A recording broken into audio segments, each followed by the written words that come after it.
আমাবস্যার রাত, রাত ঠিক 12টা কি 1টা হবে। দুজন ছেলে হেঁটে যাচ্ছে কবরস্থানের দিকে, কারণ তাদের নতুন কবর হওয়া কোনো কবর থেকে সেই লাশের মাথা কেটে নিয়ে আসতে হবে। আপনারা হয়তো ভাবছেন রাতের বেলায় ছেলে দুটো কবরস্থানের লাশের মাথা কাটতে আসছে কেন। শোনেন তাহলে, এই ছেলে দুটো খুব ভালো বন্ধু। পরিবেশ ও পরিস্থিতিতে খাপ খাওয়াতে না পেরে দুজনে বেছে নেয় খুব অন্ধকার একটা জীবন।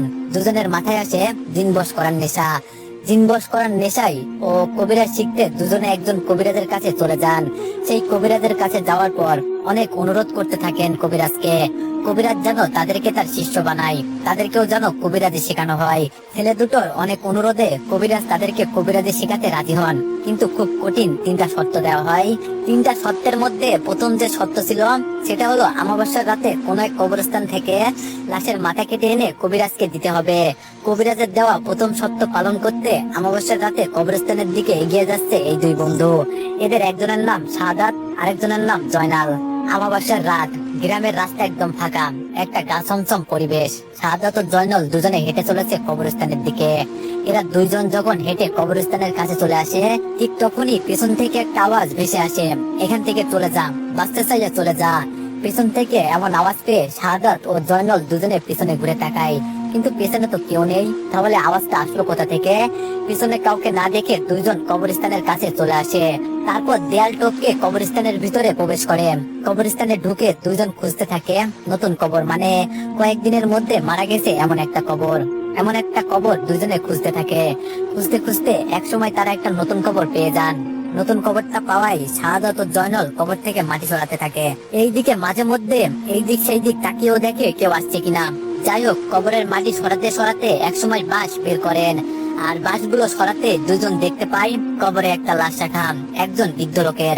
লাশটা দেখে জয়নাল শাহাদাতকে বলে, এই শাহাদাত, যা নিচে যা আর লাশের মাথাটা কেটে নিয়ে আয়। জয়নালের কথায় শাহাদাত বলে, আমার তো ভয় করছে রে, তুই নাম কবরে আর মাথাটা কেটে নিয়ে আয়। শাহাদাতের কথায় জয়নাল রাগ করে বলে, ভয় নিয়ে কাজ করলে কি কবিরাজি শেখানো যাবে? দে হাতিয়ারটা আমাকে দে, আমি লাশের মাথাটা কেটে নিয়ে আসি। তুই উপর থেকে দেখ কেউ আসছে কিনা। কথাটা বলে জয়নাল নেমে যায় কবরের ভিতরে।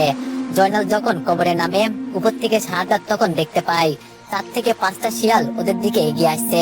এই দেখে শাহাদাত বলে, জয়নাল, এই জয়নাল, ওই দেখ আমাদের দিকে কয়েকটা শিয়াল এগিয়ে আসছে।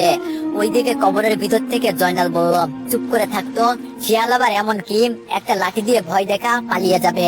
জয়নালের কথায় শাহাদাত চুপ করে ওই শিয়ালগুলোর দিকে তাকিয়ে আছে। এইদিকে শিয়ালগুলো আস্তে আস্তে কিছুটা কাছে আসায় শাহাদাত দেখলো শিয়ালগুলো সাধারণ শিয়ালের থেকে অনেক বড়। শিয়ালগুলোর চোখ আগুনের মতো জ্বলজ্বল করছে, দাঁতগুলো অনেক বড় বড় ও সুচালো। এমন অদ্ভুত রকমের শিয়াল দেখে শাহাদাত ভয়ে জয়নালকে বলে, জয়নাল একবার উপরে তাকা, আমার মনে হয় এইগুলো সাধারণ কোনো শিয়াল না। শাহাদাতের কথায় জয়নাল কবর থেকে উপরে তাকিয়ে নিজে দেখেও বুঝতে পারে আসলে এইগুলো সাধারণ কোনো শিয়াল না। বিষয়টা বুঝতে পেরে জয়নাল বলল, শাহাদাত কি করব? জয়নালের কথায় শাহাদাত বলল, চল পালাতে হবে, জীবন বাঁচাই। কথাটা বলে দুজন পালাতে যাবে। তখনই শুরু হয় ভয়ঙ্কর এক ঘটনা। পালানোর জন্য জয়নাল কবর থেকে উঠতে যাবে, তখনই কবরের ভিতর থেকে কে যেন জয়নালের পা টেনে ধরে। জয়নালের পা টেনে ধরাই জয়নাল ভয়ে চিৎকার করতে থাকে। জয়নালের এমন অবস্থায় উপর থেকে শাহাদাত জয়নালের হাত ধরে টানতে থাকে। কবরের ভিতর থেকে অবয়বটা জয়নালের পা কোনোভাবে ছাড়ছে না। এইদিকে উপরেও হিংস্র ভয়ঙ্কর শিয়ালগুলো এগিয়ে আসতে থাকে তাদের দিকে। তো এভরিওয়ান, গল্পটি কেমন ছিল সবাই একটু কমেন্টে জানাবেন। আর যদি গল্পটি ভালো লেগে থাকে সবাই একটু বেশি বেশি কমেন্ট আর লাইক করে দিয়েন।